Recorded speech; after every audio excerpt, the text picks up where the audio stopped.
Mga kalapatids, yan, meron tayo pong road training. Yung tropa natin may road training.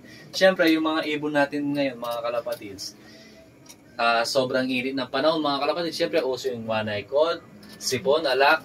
I-check natin isa-isa yan, mga kalapatids, bago natin ilagay sa mga training box, mga kalapatids. And then, meron tayo pong Tilmoco 25 dito. Napaka-effective na po nito sa halak, sipon, saka one-eye cod, mga kalapatids. No? Tilmoco 25, nasa yellow basket yan, mga kalapatids. I-check out nyo lang. Or, i-PM nyo lang ako sa mga gusto mong order. At syempre yan, papatakan natin. Meron one-eye cod yung mga iba dyan, mga kalapatids. Yan, tignan natin yung ano dito, yung ibon.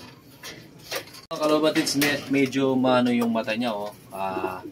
Tignan yung mga kalapatids. Ayan, oh, medyo nagkaka-one-eye cod siya. Pero syempre, ipiprevention na natin dito para kahit masakay siya ng ano, ma-road training siya, mga kalapatids. At least, meron na siyang prevention na Tilmoco 25. Kasi subok ko na to, mga kalapatids. Ayan, papatakan natin. Kahit dalawang patak lang, mga kalapatids. Ayan, oh, Tilmoco 25. 1, 2, yan. Dalawang patak lang, mga kalapatids. Goods na yan. Tilmoco 25 yan, mga kalapatids. Napaka-effective yan. Okay lang yan. Pag alam nyo nang may one-eye cod yung ibon nyo, mga kalapatids, patakan nyo na. Walang effective yan sa katawan ng ibon, mga kalapatids, kasi subok ko na yan, mga kalapatids.